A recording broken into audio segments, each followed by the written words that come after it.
The Day the Earth Blew Up, a movie that many agree was doomed to fail. Hell, it's even a miracle it exists at all to begin with. I mean, how often do we get a Looney Tunes movie? How often do we get 2D theatrical movies? How often do we get both at the same time? While watching the film, I kept thinking, how the hell does this exist? Sadly, though, many people don't know that it exists because the marketing is virtually non-existent. It was released on Friday, March 14th, 2025 in the US, but nobody seems to know about it except for animation fans or the folks who actually worked on the movie itself. As a franchise, the Looney Tunes have been severely neglected by their parent company, Warner Brothers, for years now. The last major project of note they were featured in was Space Jam 2, a movie that even predicted the future of mainstream movie making.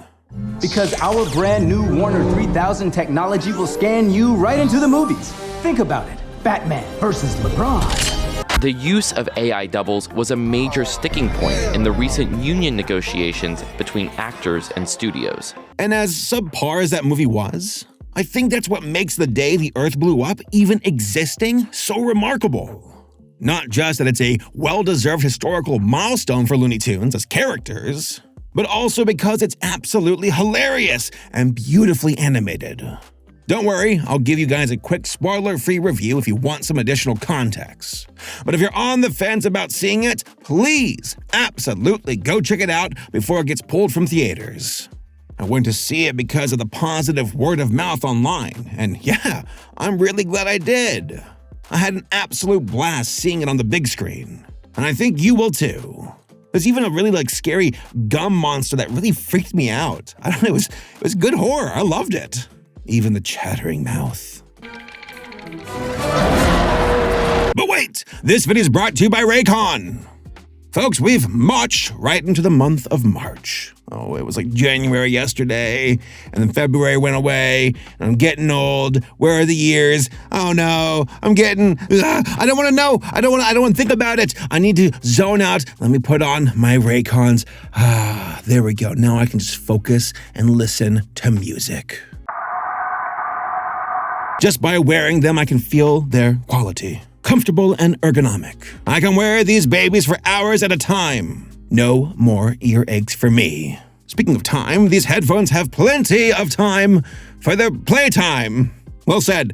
With 40 hours of battery life, you can drown out the world around you all day long. And with hybrid active noise cancellation, you can keep the rest of the world out while you keep your world in. Perfect for phone calls, sitting in public spaces, and even on flights, which is where I tend to use them the most. That's not true. It makes it like I fly all the time. I use them at the gym the most. But my headphones are able to keep out the stupid-ass gym music. You know, they always pick the worst songs to play at the gym. I gotta drown that garbage out. And what's this? My Raycon Everyday headphones are woefully undercharged. 15 minutes of Raycon's quick charge functionality should put a stop to that. 2 hours of playback time can be gained with only 15 minutes of charge. Not bad, Raycon. No, not bad at all. All of this starts at half the cost of most popular headphone brands with similar features. Experience premium sound wherever you go. Head to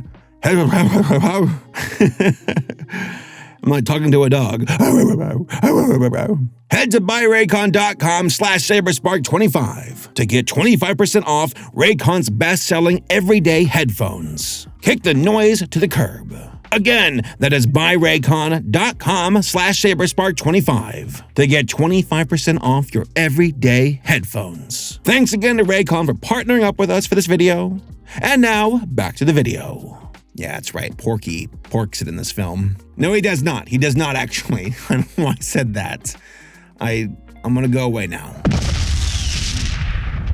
The movie starts off as an origin story with Daffy and Porky being adopted by a stoic man named Farmer Jim, who is honestly my favorite character in the film. He's so ridiculous and nonsensical, and just the way he's animated is mesmerizing and hilarious to me. I was laughing out loud during his scenes, along with my girlfriend and the other guy in the theater, which, that's a bad sign. It's just only 3 of us watching. But once they grew up, Daffy and Porky still live in the same house together. But a falling asteroid destroys their roof, and they have to raise money to fix it and prevent their home from being condemned. However, that same, I guess not asteroid, a meteorite, to all the nerds out there who are screaming at me, this meteorite is covered in radioactive goo that turns anyone who ingests it into a brainless zombie. The goo infects a curious scientist who poisons the local bubblegum factory with this toxic substance. It's all part of an elaborate plan by the Invader, an alien who wants to control the population of Earth into doing his bidding. So, with the help of Petunia Pig, a flavor scientist, the race is on for Porky and Daffy to save the world from being overrun by bubblegum-chewing zombies or die trying. All right, for pros, I absolutely love the animation style they went with for this film. It is a direct nod to the Bob Clampett era of Looney Tunes. It's so fluid, with tons of emotional extremes that really push and contort the characters to a ridiculous degree. Again, the Farmer Jim character specifically got some of the biggest laughs out of me because he's designed like a background painting and only his lips move when he talks. It's really weird, but you get used to it, and yeah, it's funny. I love it. That was really creative. He was jumping around. Got some big laughs. I want a spinoff of Farmer Jim is what I'm trying to say. Also, this movie genuinely made me remember how funny the Looney Tunes actually are. I laughed a lot while watching the film. Porky and Daffy have always been a fun duo. You got the straight man and the wild card. Because I cut the brakes! Wild card, bitches! Yeah! But I especially love that this version of Daffy is the completely insane and destructive version. There's a spectrum of Daffys. There's the one where he's a sassy son of a bitch, slamming his, into the car door. And you got this one where he's he's the lunatic. I feel like Daffy's interesting where he can be he can be the chaotic one to Porky, or he's the one getting Squidward by Bugs Bunny, if that makes any sense. Now, Daffy can be a lot to handle, but he's just the right balance of lovable and obnoxious. Eric Bauza crushed it as the voice of both Porky and Daffy. Eric has range, and he is a masterful voice actor. Well, thanks, guys. I really... Listen, Rabbit, he said Daffy, okay? You're not even in this movie we're promoting today. Nice try. Guys, calm down. I think they hit record. Just relax. Everything's gonna be fine. That's amazing.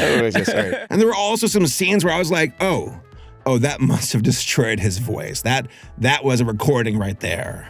As for cons, though, the list is pretty short. The movie is only 90 minutes long, but there were a few scenes that felt like it was too much padding for time that could have been cut. A few montages and flashbacks that went on a little too long, in my opinion. But I'm guessing that might have been a budgeting issue towards the end of production. The script overall is very strong in the joke department, but the stakes for the story aren't overly high. They're saving the world, but their actual method for doing that is classic silly cartoon logic.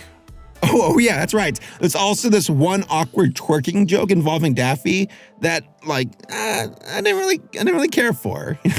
It's short though, but yeah, it was weird, kind of out of pocket. I just personally don't like it when the Looney Tunes use smartphones. You got Porky holding an iPhone. And that feels kind of grating to the overall vibe and style of the film, since it kind of feels 1940-ish. But hey, that's a pretty, minor complaint to me. It's forgivable. Overall, I was honestly shocked at how much I liked this movie. It's really good. The Day the Earth Blew Up should be seen as a huge milestone in the history of Looney Tunes. It's their first theatrically released movie that is based on a completely original idea. Not cobbled together shorts being loosely tied together and reissued as a film. But it's also an original movie from a major studio that is 2D animated in a landscape of CGI films. Even crazier, this movie was intended to be an HBO Max original when it was announced in September 2021. Then, almost a year later, Warner decided to remove it from HBO Max's roster and tried to sell the streaming rights to somebody else. This movie was only able to be distributed once it premiered at Annecy in June 2024, where an indie company named Ketchup Entertainment bought the US distribution rights. That alone is wild. An indie studio buying the distribution rights for a movie produced by Warner Brothers, one of the biggest entertainment companies in the US, let alone a movie with the flagship mascot characters of the same company? Yeah, again, how is any of this real? Instead, current-day Warner Brothers is focusing all of their attention on developing projects related to pre-existing franchises like Superman and Harry Potter. So to even see an American 2D animated movie like this actually coming to theaters these days is a total rarity. Not the pony. For contrast, the most recent fully 2D animated American movie shown in theaters was the Bob's Burgers movie in May of 2022. So yeah, it's been a minute. Other areas of the world like Europe and Japan have no issues releasing 2D animated movies regularly. But in the US, the majority of animated movies that come out in theaters here are CGI. 2D isn't given the same opportunities to shine on the big screen for American audiences. And with that in mind, I really respect the team that developed this movie. They clearly worked their asses off on making something gorgeous and honestly ridiculous. I mean, it's Looney Tunes after all. This is a movie by animators, for animators, and people who love animation. Which, should be everyone because animation like this is downright magical. It can really show what the medium can do as an art form. The extreme expressions, fluid movement, comedic timing. It's all here and it looks amazing. Animation professional Pete Brownguard signed a deal with Warner Brothers to work on original programs for all ages starting in March 2021. Best known for his work creating Uncle Grandpa and Secret Mounting Fort Awesome, Brownguard was the developer and executive producer behind the Looney Tunes cartoon series that aired on HBO Max from May 27th, 2020 to June 13th, 2024. It ran for 6 seasons with a total of 82 episodes. Much of the humor and animation style was a direct reference to the classic Looney Tunes of old, but had enough of its own unique identity to be its own thing. You've probably seen some of them online, like Daffy and Wacky Land, which is so cool and aesthetically daring as a stop-motion animated short. So in case it wasn't clear, Pete really likes Looney Tunes. And these shorts seem to be bringing in new interest for the characters, much like the Paul Rudish Mickey shorts had for Disney. They were also well-received enough to get a full movie greenlit by the studio, with Brownguard as the director for The Day the Earth Blew Up. But yes, unfortunately on the horizon you can see Zavslav's stupid little face rising out like a devil because it was the merger going on between Warner Brothers and Discovery that was the real catalyst to risk the future of Looney Tunes as a whole. Suddenly, the goofy sci-fi comedy movie the animation team was making real progress with was at risk of being put on the chopping block. As quoted in an AV article by Tara Bennett, Brownguard stated, quote, "Everyone was nervous. We had people leave because of that. They tried to take other opportunities because they were unsure about the future at the studio. I tried to stay positive. As the leader, I was saying, look, we're working today. We're making a movie today. We're going to do the best job we can do today. We have no control over what happens with that side of things, but we can control what we're doing, and that's what we do. We take it day by day, and we keep pressing forward. They haven't turned the lights off yet, so we just keep going." End quote. The merger deal itself was worth a staggering $43 billion and became official on April 8, 2022. The overall plans were laid out pretty cleanly by Zaslav, who seemingly wanted to go scorched earth with everything that wasn't already tied to a hugely popular franchise. During an investor's call in November 2022, he remarked back on their Q3 earnings about the new direction they were going in with developing new media. Quote, "We haven't had a Superman movie in 13 years. We haven't had a Harry Potter movie in 15 years. The DC movies and the Harry Potter movies provided a lot of profits to Warner Brothers Motion Pictures over the last 25 years. The focus on the big movies, the tentpoles that people are going to leave home, leave early from dinner to see." End quote. Give me just half a second. What the Now, even at that point, Zaslav is clearly off base and being reductive with information that is obviously over 20 years out of date. Not to mention, wrong. There had been 4 Superman movies released during that time frame, and there were 3 Harry Potter spin-off movies with the Fantastic Beasts series, which, not that great, but still made an assload of money. But I guess they don't count apparently, because our supreme overlord Zaslav, the destructor and f***ing idiot, wasn't involved with them. Structurally, under his direction, HBO Max would no longer be offering any shows and movies that are less than massively popular or have a more niche audience. Can you imagine if Disney did that? They're like, oh, we're gonna remove our movies off the streaming service. It's like, but what? Why? This quote from him literally makes my blood boil because of how obviously out of touch he is. Quote, "The entire library shouldn't be on HBO Max and paid for by HBO Max. We have an extraordinary library. Friends, The Big Bang Theory, 2.5 Men. There's 15 or 20 series, but then there's a huge number of series and movies that aren't being used at all."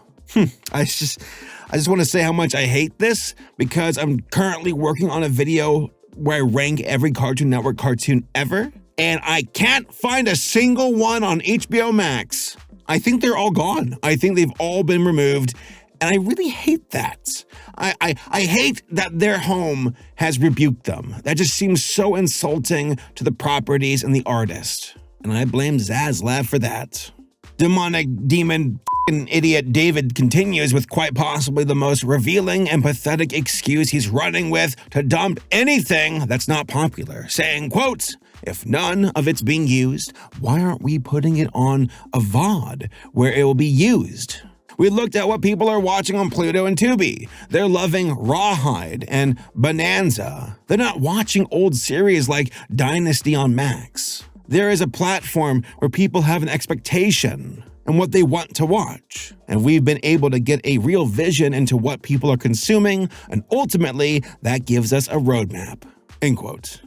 I mean, it sounds more like Zaslav's reputation as a creative serial killer is what's literally cheapening Warner Brothers as a brand. But sure, dude, whatever. And even if you, as a viewer, are paying full price for HBO Max, the powers that be could and would ultimately cut off access to anything that is not constantly hitting the top of their streaming numbers. You want to know what I say about that? Yarg! And this despicable anti-consumer idea has been a concept for over 3 years, since the merger was finalized.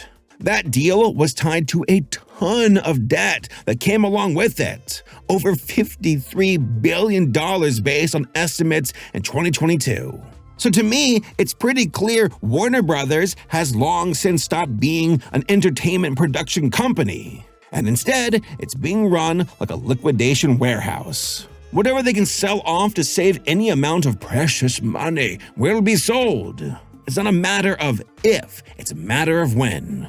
And anything else they think isn't worth the time or money becomes a tax write-off. It's a win-win if you're a ruthless business executive who doesn't care about art, or legacy for that matter. And we, as animation fans, have consistently been on the front lines, helplessly watching our favorite properties disappear for essentially nothing.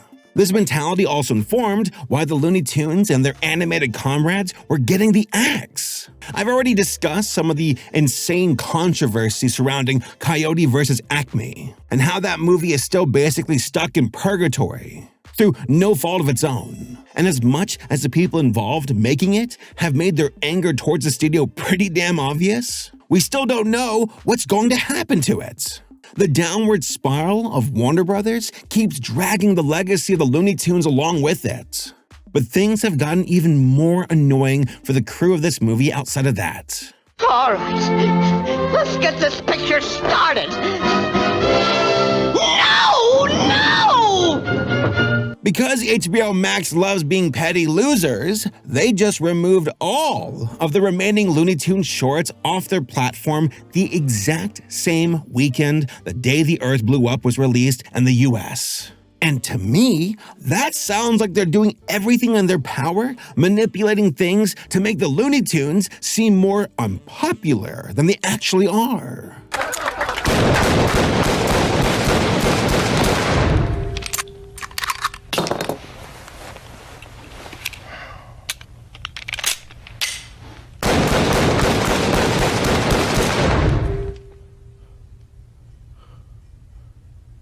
Who killed Hannibal? Who killed Hannibal? Who killed... Nobody's seeing it! The movie's flopping! Borg! Yeah, because the studio didn't even advertise that it was out in theaters! We gave you a 2-second ad on Instagram. Isn't that enough? No, it's not. It's like they're doing the exact opposite of the producers and acting like people didn't want to see it, even though most people don't realize it exists. And it's actually a really fun movie.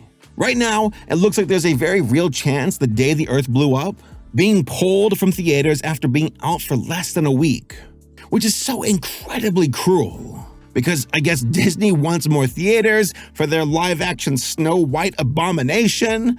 Look at the dwarf's face, it makes me want to cry. And also looks like they're not even marketing that one either. We'll get to that one here in a week or so, right? Yeah. Also, there's an Asylum Snow White ripoff as well.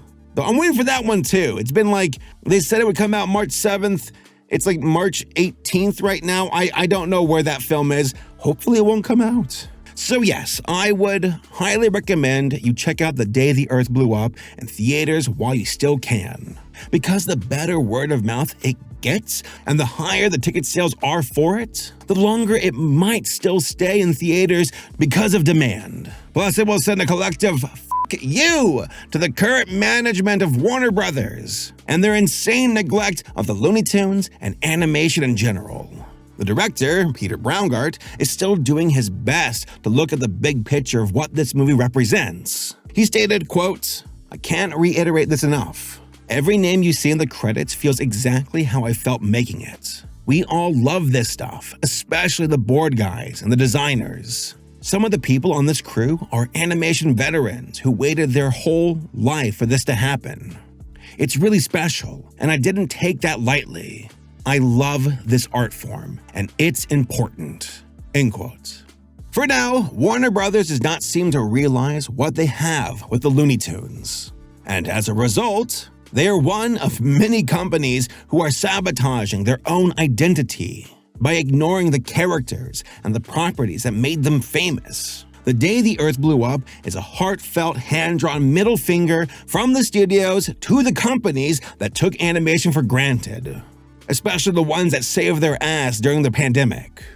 An industry that has actively kicked them while they're down with widespread unemployment and outsourcing their positions with AI. But this film is also a tribute to what draws audiences towards animation in the first place. And folks, if you can watch it in theaters, I highly recommend you do so. I mean, how often do we get a treat like this? But hey folks, those are just my thoughts. What do you all think? Tell me down below in the comments, and I'll see you all next time.